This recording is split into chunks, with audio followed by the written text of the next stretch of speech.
ठाणम आगम में कहा गया है, 10 विधे समण धम्मे पन्नत्ते तंजहा खंती मुत्ती अज्जवे मद्दवे लाघवे सच्चे संजमे तवे चियाए बंभचेर वासी। श्रवण धर्म के 10 प्रकार बताए गए हैं। धर्म के 2 प्रकार निर्दिष्ट हैं लोकोत्तर धर्म के रूप में, श्रुत धर्म और चारित्र धर्म। श्रुत धर्म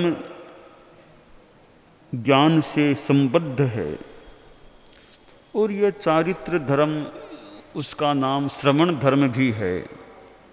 10 प्रकार बताए गए हैं। ये 10 प्रकार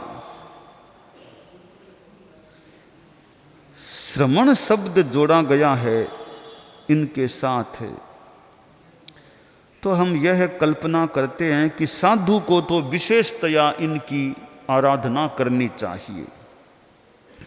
तो साधु के महाव्रत होते हैं, तो महाव्रतों की निर्मलता भी इन 10 धर्मों की आराधना से रह सकती है, हो सकती है।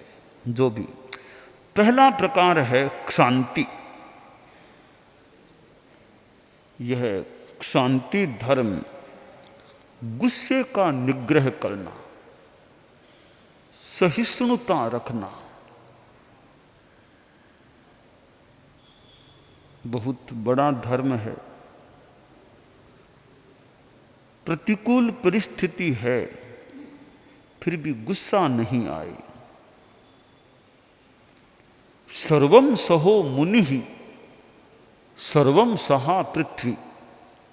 मुनि के लिए कहा गया है सर्वम सहो। यह संस्कृत व्याकरण में यह जो समास का प्रकरण है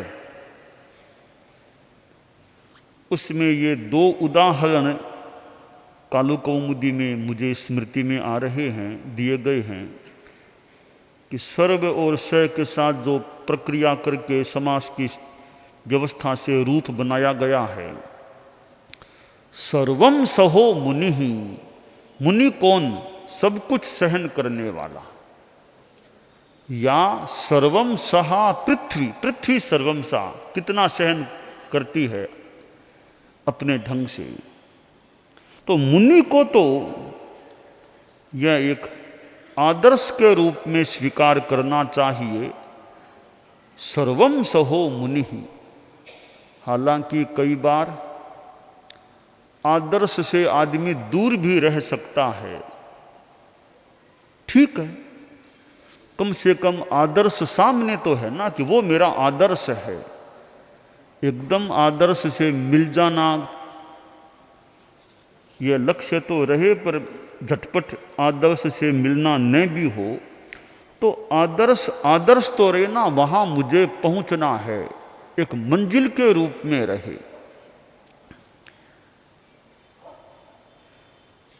मंजिल सामने है, आदर्श सामने है, तो आज 2 कदम आगे बढ़े हैं, कल 4 कदम और बढ़ जाएं, फिर और आगे बढ़ें।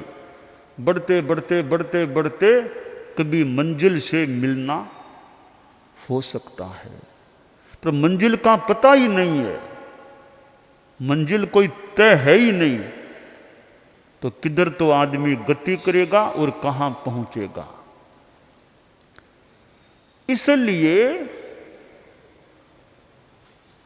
आदर्श तक पहुंचना तत्काल संभव न भी हो, बहुत श्रम साध्य काम भी हो, आदर्श को तय कर लेना भी अपने आप में अच्छी बात है।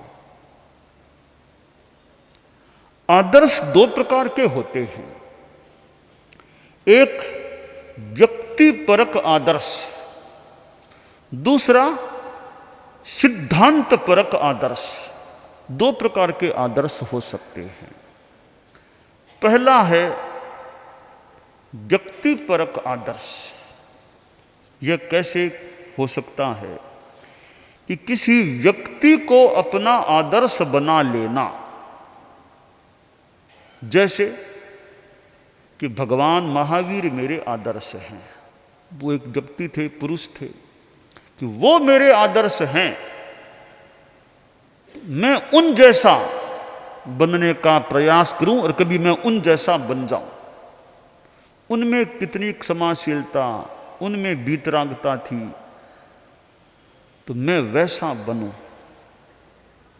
या कोई सोच ले कि आचार्य भिक्षु मेरा आदर्श है, तो मैं आचार्य भिक्षु जैसा आचारवान ज्ञानवान बनूं, तो वो भी व्यक्तिपरक आदर्श है। तो हम मान लो किताबें पढ़ते हैं, महापुरुषों के जीवन पढ़ते हैं, तो किसी महापुरुष को भी अपना आदर्श निर्धारित किया जा सकता है।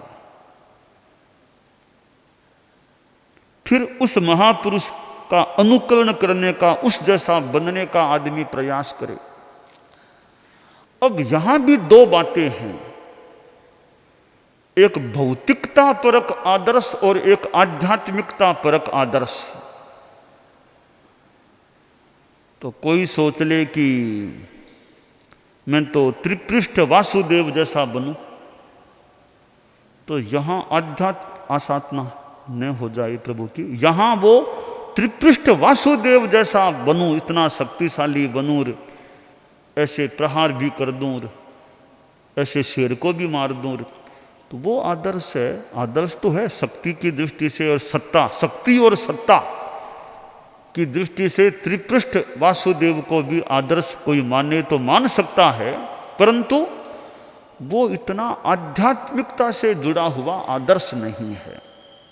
भगवान महावीर को आदर्श बनाते हैं, वो आध्यात्मिकता से प्रधानतया जुड़ा हुआ आदर्श है। तो आदर्श, अब गृहस्थों में कोई सोच लिए अमुक जैसा धनवान बनूं मैं, तो वो उनका भौतिकता परक आदर्श है।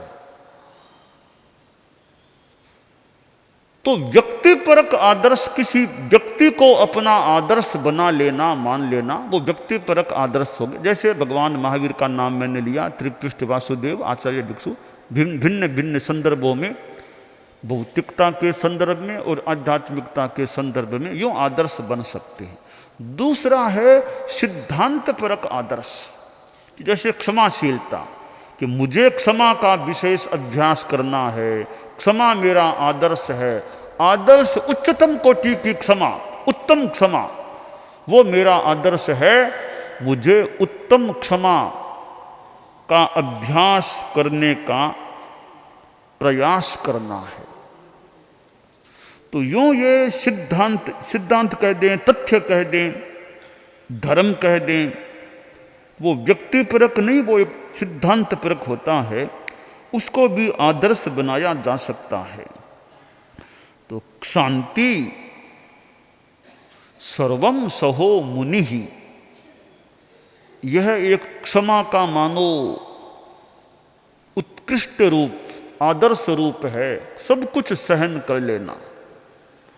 तो साधु सोचे कि सर्वम सहो मुनि ही, सर्वम सहो मुनि ही, महपसाया इसिनो हवंती, नहु मुनि कोव परा हवंती। आशय हमारे आगमों में कुछ बड़े सुंदर ऐसे आलंबन के सूक्त मिल सकते हैं। यह भी एक आलंबन का सूक्त है, महपसाया इसिनो हवंती, नहु मुनि कोव परा हवंती। आशय कि ऋषि होते हैं, वे महान प्रसाद वाले, प्रसन्नता वाले होते हैं। मुनि कभी कोप में तत्पर नहीं होते हैं, गुस्से में तत्पर नहीं होते हैं। कभी लगे कि अब गुस्सा आने वाला है, गुस्सा आने वाला है, तो अनेक आलंबनों में एक यह भी आलंबन बनाया जा सकता है, महपसाया इसिनो हवंती, नहु मुनि कोव परा हवंती। इसको थोड़ा याद करे और प्रेरणा ले गुस्से में नहीं जाना, मुझे गुस्से में नहीं। साधु तो प्रसाद वाले होते हैं, महान प्रसाद वाले, मुझे गुस्से में नहीं जाना है। अथवा उवसमेण हणे को हम, उवसमेण हणे को हम, उवसमेण हणे को हम, इसको भी आलंबन के रूप में काम में लिया जा सकता है। तो सर्वम सोहो मुनि को भी एक आलंबन के रूप में, सुक्त के रूप में, कार्य में, उपयोग में लिया जा सकता है। तो पहला श्रवण धर्म है, पहला प्रकार है क्षांति, गुस्से का निग्रह रखना। दूसरा धर्म है मुक्ति, निर्लोभता, लोभ से मुक्त रहना। पदार्थों का लोभ नहीं, आकर्षण नहीं, मुझे वो चाहिए, वो दो, वो दो, वो दो, वो लेना है। पदार्थों का आकर्षण, उपयोग में लेना पड़ता है पदार्थों को, रागात्मक आकर्षण पदार्थों का नहीं। चीज दिखने में बढ़िया है तो वो कितनी उपयोगी है, ऊपरी स्थिति को ही देखते हैं या भीतरी स्थिति को भी देखें, है तो बहुत बढ़िया, परंतु लाभ है यानी उपयोगी है या नहीं। तो कपड़े हैं, पेंसिल है, डायरियां है, और भी गृहस्थों के तो कई चीजें हो सकती है, उनमें आसक्ति रूप आकर्षण जितना कम किया जा सके। साधु को तो खैर ज्यादा ही ध्यान देना चाहिए कि मेरे में निर्लोभता का भाव रहे। यह मुक्ति है, निर्लोभता। एक तो मुक्ति मोक्ष वाली है, यहां मुक्ति यानी निर्लोभता, लोभ का निग्रह करना। तीसरा धर्म है आर्जव, निर्लोभता अनासक्ति की बात है। अब आर्जव में है कि माया का निग्रह करना, सरलता रखना, कथनी करनी में असमानता करे जानबूझ करके, या मन में बात है तो कुछ, बताता कुछ और है, बात को तोड़ मरोड़ कर प्रस्तुत करने का प्रयास करता है। तो ऐसा करने से वो एक माया की बात भी हो तो हो सकती है, माया का भाव हो तो आर्जव का भाव रखे। अनायारम परक्कम में नेव गुहे न निन्नवे, सुई सया बियड़ भागे असंग सत्य जी इंद्रिय। अनाचार जैसे साधु से हो गया, दूसरे पूछ रहे हैं अधिकारी, तो फिर छिपा लेता है, गलत बात कह देता है, माया का प्रयोग करता है। ऐसा नहीं, बियड़ भावी, विकट साफ रहो, पारदृश्यता रखो और छुपाओ मत, सरलता से पेश आओ। तो ये आर्जव का भाव, उसकी साधना भी धर्म है। और मार्दव, मार्दव में मान निग्रह है, अहंकार का निग्रह, घमंड नहीं, अहंकार नहीं कि मैं बड़ा, मैं बड़ा, बड़ा है नहीं, पर अहंकार से मैं बड़ा, मैं बड़ा। एक संस्कृत का श्लोक है, यत्र सर्वेपि नेता रहे, सर्वे पंडित मानिनः, सर्वे महत्व मिच्छन्ति, तद राष्ट्रम विद्धि दुखितम। जहां सब नेता बन जाते हैं, हालांकि नेता बनना भी बचे एक योग्यता, वो तो एक बात है, वो योग्यता नहीं है, वो भावों से नेता है, मैं नेता, मैं नेता, योग्यता नहीं है नेता बनने की। तो यूं सब नेता बन जाते हैं कि कुर्सी मुझे मिले। अरे कुर्सी की योग्यता हमारे में है या नहीं? चेयरपर्सन बनना चाहते हो, तुम्हारे में योग्यता उतनी है या नहीं, यह देख लो। तो योग्यता के बिना, और योग्यता है तो भी वो पद की लिप्सा लालसा अवांछनीय रूप में होती है, तो ऐसे नेता, बाकी नेतृत्व शक्ति वाले बहुत लोग हैं तो एक बात है, तो वो शक्ति नहीं, फिर वो पद पाने की भावना है। सर्वे पंडित मानिन हैं, सारे लोग अपने आप को पंडित मानने लग गए। पंडित हैं नहीं, वास्तव में ज्ञान ज्यादा नहीं है, तो मानते अपने आप को पंडित है, मैं पंडित मैं पंडित। तो अध्ययन किया कि नहीं, ज्ञान है कि नहीं, ज्ञान तो विशेष नहीं है, तो पंडितों का सम्मान होता है, तो मैं भी पंडित पंडित कहलाऊं, मैं भी सम्मान पालूं। तो कोरा सम्मान पाने का प्रयास नहीं, काम करो, वैसी योग्यता को प्राप्त करो। सम्मान पाने की इच्छा ज्यादा मत रखो, सम्मानित हो सके उसकी योग्यता का अर्जन करोगे तो तुम विकसित बन सकोगे। तो जहां यह घमंड है, सर्वे महत्व मिच्छन्ति, सारे महत्व चाहते, महत्ता, बस बड़ा स्थान मुझे मिल जाए। मंत्री का पद, सरकार में कोई सोचे मंत्री का पद मुझे मिल जाए, तो योग्यता नहीं, कोरा मंत्री बनने का प्रयास है, या कौन बनाएगा यह भी एक प्रश्न है। बिना योग्यता के तो प्रयास करता है कि मुझे मिल जाए।